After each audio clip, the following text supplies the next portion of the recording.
Hey everyone, we got part two here. This is Miguel's subject. I'm really glad he finally came up with one. And I think it's a really healthy discussion of what we had.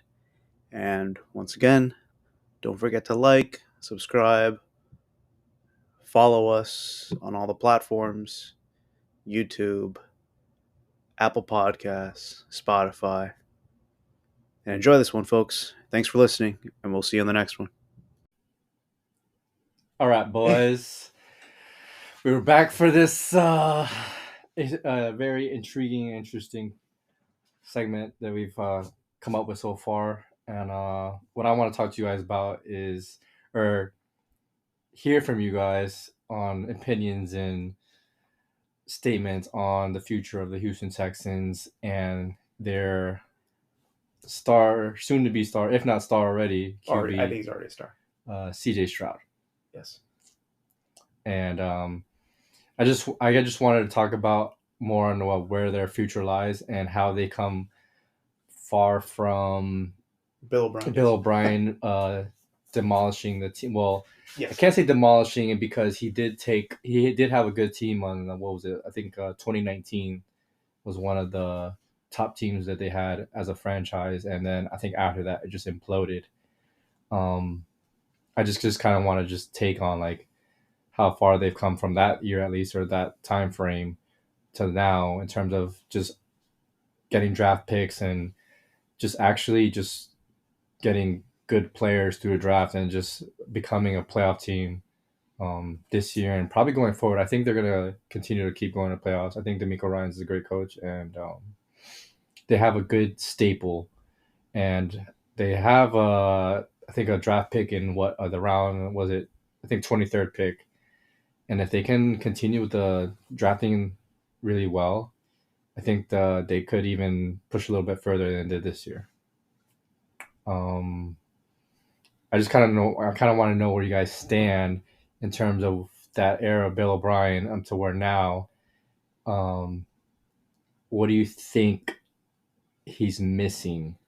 Do you think he's a good quarterback? And if he is, what will get him to be like that stardom? Into that Super Bowl level. All right, so I want to address like the whole Houston thing initially.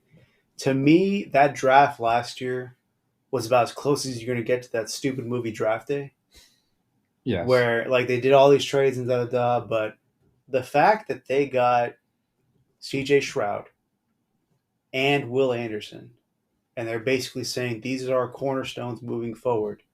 We don't give a bleep about the draft next year or whatever. We're going to be fine with this guy on offense and this guy on defense.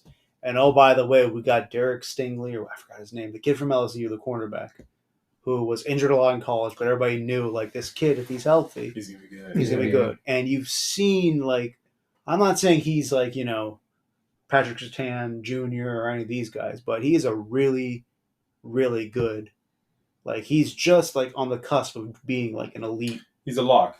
He's a lock that like, hey, we got this guy for the next 3 or 4 years. And if he stays healthy and he continues to progress the way that everybody expects him to, he is going to be one of those top tiers. So you've got the guy on the edge in Anderson. You've got the QB, the franchise QB, and you hit a home run with Ryans. I know it's not, I think we kind of talked about this briefly in your subject the previous week, Eric, with where it is the coaching heading.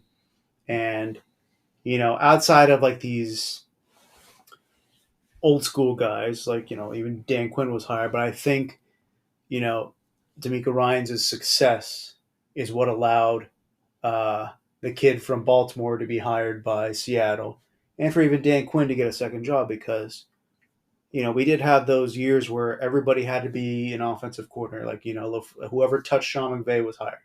You had even Mike McDaniel with the Dolphins. Like you have to have that young innovative guru on offense, and Houston didn't go that way. They said we're going to give this guy a chance. He's ran a good defense.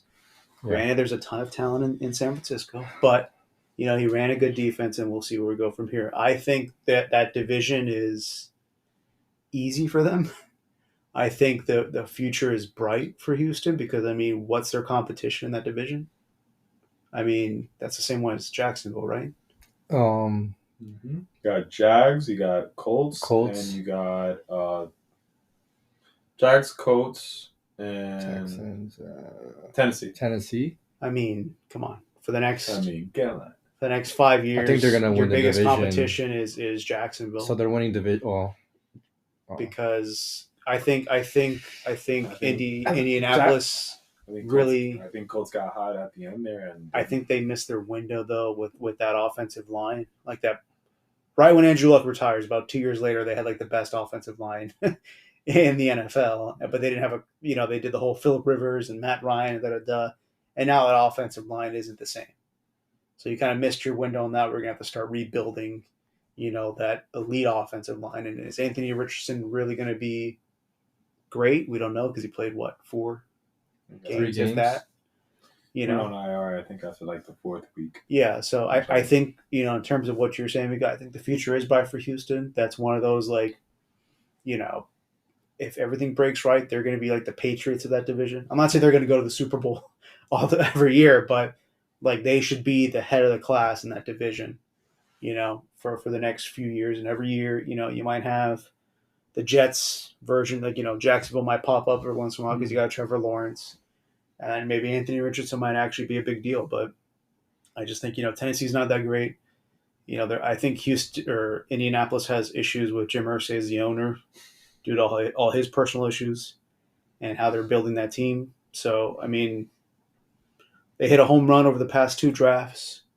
They've got their quarterback of the future. They've got their coach for the next 10 years. If he's willing to stay there or whatever, and he keeps on coaching the way they are. So I really think the future is bright for Houston. Not saying that they're going to be a Super Bowl contender, but if you're a football fan, the bare minimum you want from your team is to win. Houston's going to win. They should be winning their division, and then whatever happens in the playoffs. Well, they went what was it, like 4-12 or 5 in last year, and then they bring in this guy D'Amico and flips the script on defense. A little bit better now. They're top 10 in offense with the passing attack with rookies, mind you. The offense was rookies. It was Tank Dell, Nico Collins, and CJ Shroud. Who was the one who got injured? I think it was Tank Dell. That was Tank Dell, but still winning with. But that's what I'm saying. Missing one of your key pieces. It's one of those things impressive. Who made who? Like those guys were solid. They weren't like world beaters. Mm-hmm. And then you bring in CJ Shroud, and he helps them take it to the next level. And then again, this is a rookie QB. He's going to start expanding, on his, breeds and all this different stuff like that. The more experience you get. And I know we're talking about the Texans guys, and I also was thinking that, like, mind you, my Panthers are not a good team, but when I think is like, okay, if let's say the Panthers did get CJ Shroud, and then now Bryce Young goes to the Texans currently with the team that, they drafted, I always keep thinking, would Bryce Young be as successful as CJ Shroud? And if so, like are the comparisons similar in terms of their play style, or is it just that CJ Shroud is the better QB in this instance?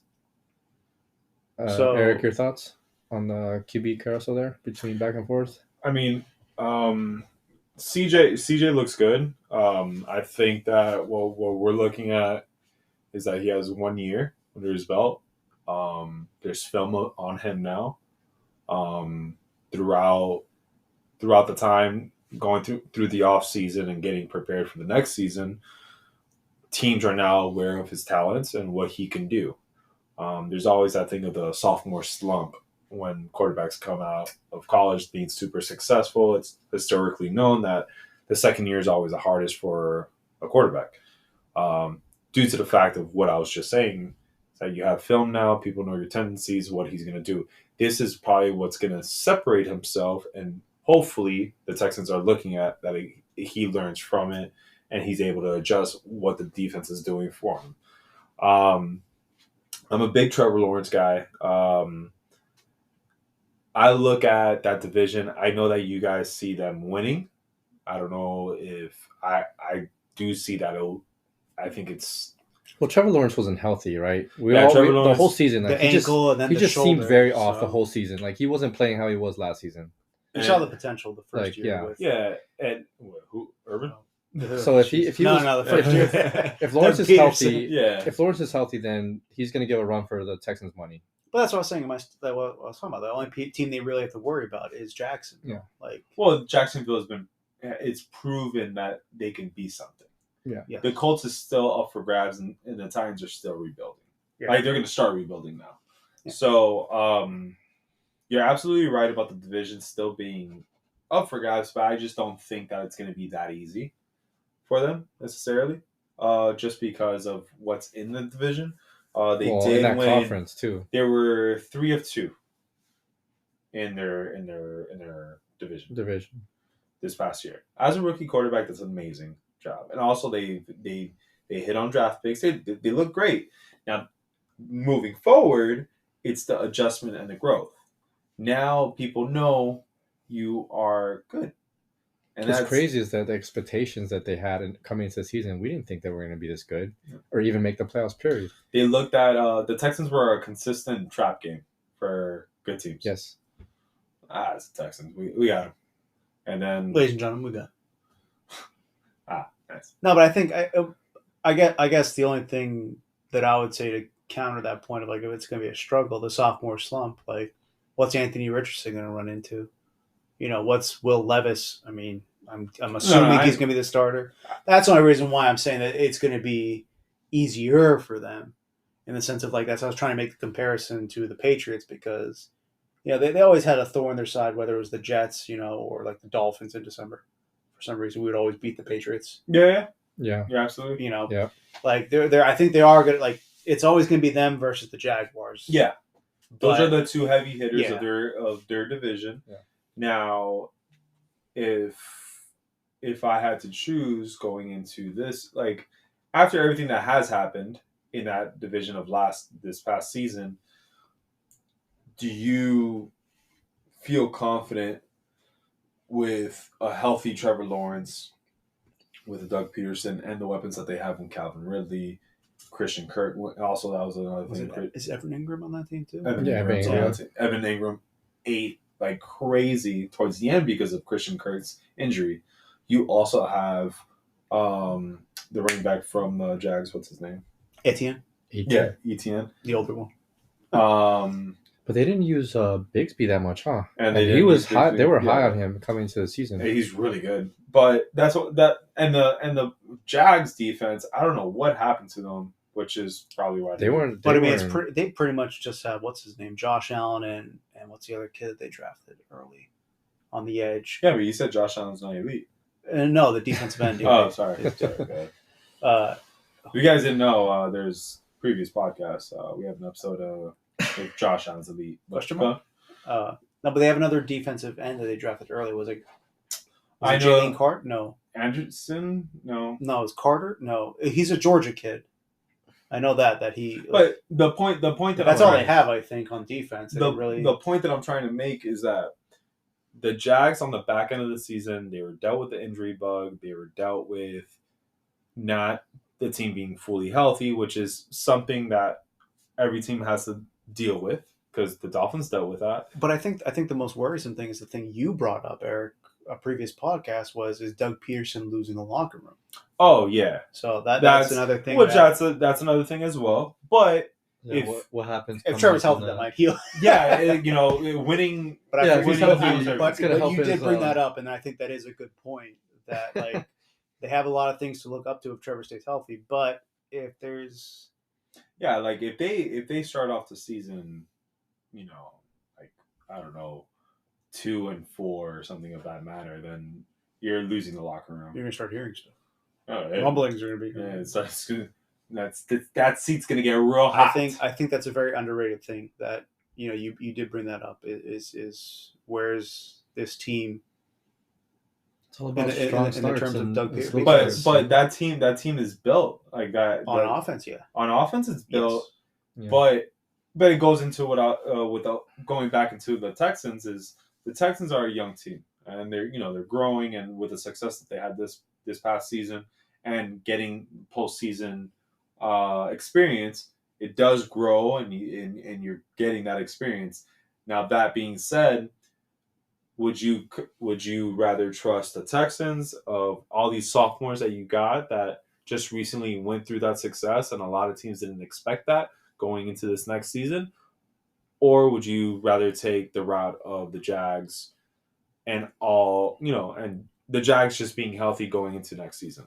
That's the question that's going to prevent probably the bright future of the Texans moving forward. There's a lot of upside, man. Now they have $66 million in payroll. Yeah. So they've been managed. That the franchise has been managed very well since Bill O'Brien. You say Houston or okay. Houston's payroll is $66 million.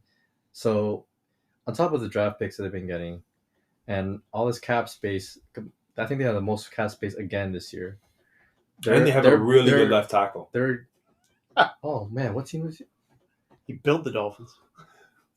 That man single-handedly built the team that we have right now for the Miami Dolphins. I just think when you're talking about the Jaguars, to your point, like the defense, like how I was bringing up, okay, you have Stingley and you have Will Anderson. You at least have those cornerstones. Yeah.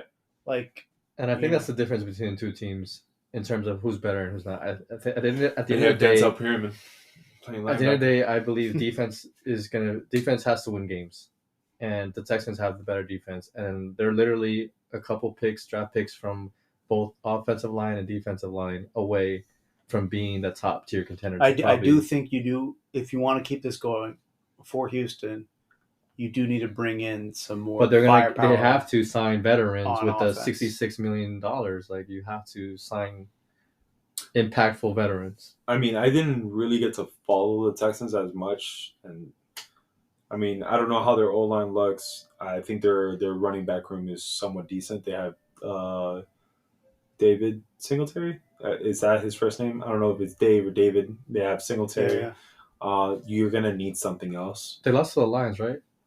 No, they lost to the Ravens, right? But they beat the Browns. But more, that was just the schematics of that game was just ridiculous. Like Jim Schwartz. So I was gonna say that the tight ends. I was gonna say that CJ Shroud, I don't know, man, because it's the offensive line, right? They didn't keep them clean when it came to the Ravens, or it's just the scheme that the Ravens play over the Browns. Yet the Browns had the top 5 defense in the league during the season. They were the best defense in terms of yardage allowed. So what was the difference in terms, because it's still the same offensive line between the Browns and the Ravens exploited something, whether it was stunts or whether it was just disguising the defense. So is the offensive line, it is a weakness because of the Ravens game, but what's to show the difference between the Browns and the Ravens?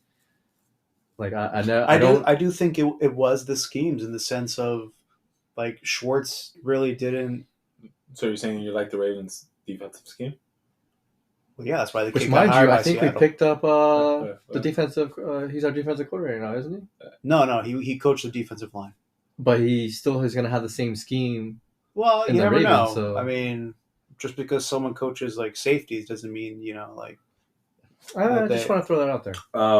But all you gotta do is tell people to have leverage on the defense. Leverage. That's why. I would ask you guys this. I'll ask the room. If you're the Texans GM, what's your next move?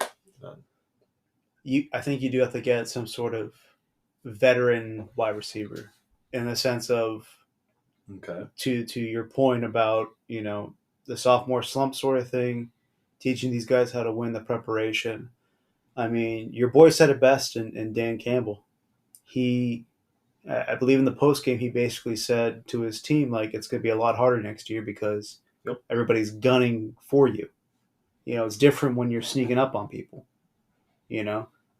But now that everybody is going to rise up, to face you, that's something different than basically what you're saying with the Texans is, that's a trap game. They're not a trap game. Everybody's going to have that game circled, and say, we got to be careful with this team. We got to, again, not that all these NFL teams are okay, we got a bye week this week because we're facing, the Raiders or the Panthers. They're not saying that. Everybody knows you still have to, but in a sense, I do think they need some sort of like I'm trying to think of like a really attainable wide receiver.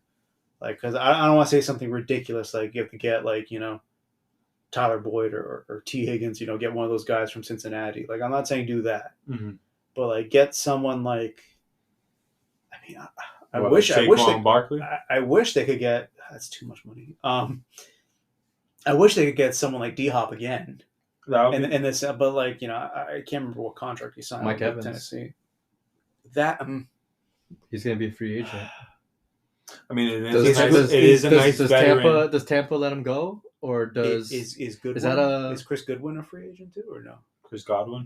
I'd rather have him than Mike Evans, because I don't think Mike Evans, like, I think he's one of those guys that like that extra 17th, the extra game is really going to help him keep on going with that 1,000-yard stupid streak that he has. Yeah. Because like he's not like. All right, I'm gonna cut you off there for a second. T. Higgins, Michael Pittman Jr., Mike Evans, Marquise Brown from the Cardinals, Calvin Ridley, Darnell Mooney, Gabriel Davis, Odell Beckham, Tyler Boyd. That's two guys that I say, not T. Higgins or Tyler Boyd. Cincinnati's gonna have a hard time trying to keep one of those guys. I like T. And Curtis Samuel as a top 10 free agent this coming season. The problem is like, but that's what I'm saying when I say too expensive. Yeah, like, Cincinnati's I wouldn't give those guys. They're over the cap too. I wouldn't get. But real quick, size it. We talked about this. They're in the trouble. Cheap quarterback thing. This is why Trevor Lawrence and CJ Shroud are so prized moving forward. Is because for the next 3 to 4 years, you have a cheap quarterback.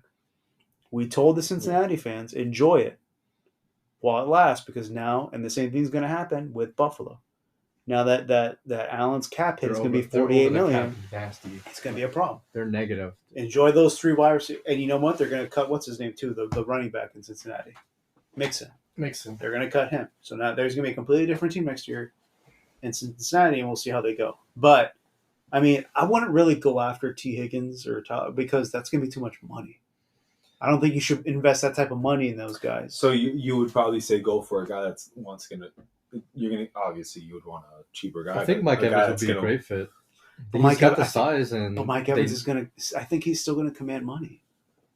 I'm not saying these wide receivers are bad. I'm just saying like the allocation of resources. I know, but like when you get those guys, that's going to have to be like a 3-year, like $40 million guaranteed contract, and it's just like. But the argument that you do have as a Texans is strike now. Well, yeah. If you got Mike Evans, what are they thinking? Well, no, you got until his rookie contract is over, unless they try to sign him after like the 3rd year. But so that that's you have 3 more years right now. Yeah. So I literally just said 3 years, $40 million guaranteed for Mike Evans. But I mean, look, what I'm trying to say is that with Mike Evans, it's a very easy pitch as the Texans. Like, hey, look, man, we'd love to have you. We're being successful as of right now. We're trying to grow for the future. You'll be a great asset to our team. But if you're gonna want to get paid, you need to know like what your values are, because if there's no way you pay Mike Evans like top 5 or. Yeah, like, but that's what I'm worried about. To make the statement, they're gonna say like, "Oh, we're here. We're gonna get." Oh yeah. That's what I'm worried about. The splash, like there's splash. We know we have to hit now. The wheel. We have whale. The whale. The hook. Was that like that Tobin thing or whatever? But there she blows. But there's, I don't mean, looking at the free agents, I don't know. Like, who would you rather pay more, T. Higgins or Mike Evans? You're going to pay T. Higgins. But also, it's just the thing, the reason why I kept on saying, like, a veteran guy in the terms of D-Hop, where he's at the end of his career. Like, even someone like Curtis Samuel, I think, might be a better option, because Mike Evans Gabe Davis isn't bad either. But Mike Evans or probably cheaper option, or T. Higgins, maybe. Or the only thing I'm worried about that is those guys want to still be number one. Like, those guys don't know that they're on the back end. Yeah. Like, it's very hard for athletes to admit that. So when I say when you look at D-Hop's like, I'm still a good wide receiver, but I'm not, the guy I was 7 years ago. Yeah. So that's the guy who comes in and says, guys, this is what you need to do. Like, I feel like, and I don't mean to belittle these guys, but like I don't think Mike Evans or T Higgins are the type of guys that are going to do that in the sense of like, hey guys, like follow me. This is what we need to do. Like Mike's a stud in Tampa. He's number one, and he's been number one for how many years there? Devontae Adams, 3 years, $67 million. What? I'm just throwing that contract out like that for in comparison to him to Mike Evans. Is he up for grab? There's no way. Likes... Houston pays more than that contract that Devontae Adams has. Oh, I thought you should trade him. I'm saying I know Adams likes because Adams is the better player, right? Adams is better than he's still a top 5 wide receiver. Yeah. For Adams. Houston's thing is like you don't overpay for Mike Evans if you go that route. That's why I'm saying 3 years, $40 million guaranteed. Like that's why I think like Mike Evans is going to get. You're thinking that the Texans are now pressured to make a big splash, and then they're going to overpay for something that they probably shouldn't. I'd rather go Curtis Samuel or Gabe Davis, people that know that they have to prove their market value. You get them on a short-term contract. But isn't that the league's problem nowadays, where just players like Gabe Davis are getting overpaid? That's like saying that you're overpaying for Gabe Davis, but yet you won't get that same money to Mike Evans. So it's like no, I don't think. But there's a difference. There's a difference between $8 million and $16 million. Like, how much is that? It's $8 million. $8 million. But it's like that's like saying Christian Kirk. You think Christian Kirk is worth that money in Jacksonville? He was never worth that money. Okay, then that's what I'm saying. Overpaying. Like, is Gabe Davis better than Christian Kirk or not? That's what I'm saying. You don't want to overpay for someone in that instance. Which is why I keep on going back to that veteran guy who will take a $5 million paycheck and be fine with it. Well, it's either you get a veteran or you get a guy that's going to align with the timeline of CJ Shroud's career. Yeah. I think the money would be better spent on defense. Yeah, I'd rather them do the what Baltimore did with that. What's his name? Roquan. Sticks to their identity, man. Roquan Smith, the guy they paid like $100 million to. Overpay for that and give someone $60 million guaranteed or whatever. If get a nice like linebacker or safety or something, because you already have a cornerback, you already have a defensive end. Like maybe get a defensive tackle. Or something. would rather Christian Wilkins. I rather. Ooh, that just popped in. up. That's a good hot take right I'm there. saying get someone like that, right? They do need a defensive tackle. I would. Oh, I just gave him away to the Texans. No, but like if I was a Texans, I would. I mean, you have a head coach that's a defensive-minded head coach. I think you play to your strengths of where you're at. I think, I say that because CJ Stroud, you have CJ Stroud as your quarterback, but you play the strengths of what will help you support CJ Stroud in his rookie contract. That doesn't necessarily mean that you need to give him high-end weapons, and you have to look at what the market's about, the value of the market that you have. I'd rather put a defense that's going to allow to keep CJ Stroud in every game. If you're looking at their division, right? We just finished talking about it. How are you going to stop? How are you going to stop the Jags?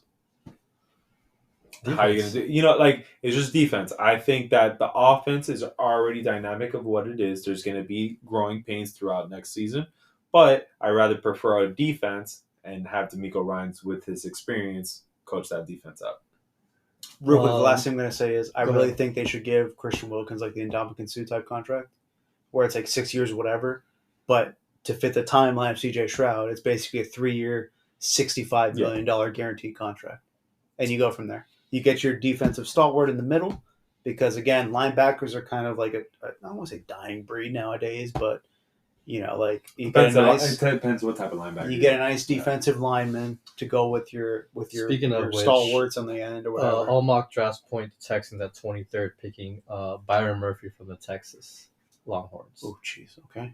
Oh well, then there's no need for them. He's a big defensive tackle. He's a big guy. Yeah. And okay. If we're talking about there goes Wilkins because that's a cheap option. I'm just saying if they're gonna go that route with Christian Wilkins, do you get him or do you go and you just keep managing your salary cap with that draft pick? So I mean, you're gonna have to give it to someone. The future's bright in Houston, and just want to throw just at the top of your head, guys. Like, what do you think they finish next season? What do you think they go into the playoffs? How far in the playoffs? Real quick, I think they win the division. I don't know what the what's record's going to be, but what are your win thoughts? division. CJ Shroud going forward. They're going to win the division. That's my opinion. Wild card. So you like the Jaguars then? Interesting. What do you think, Miguel? I think they're going to go division, and they're going to go conference champion. If they draft well and sign free agents well. Guys, thank you so much for the Houston Texans topic, and I'm going to slide it over to Eric on the next segment. Goodbye. Goodbye!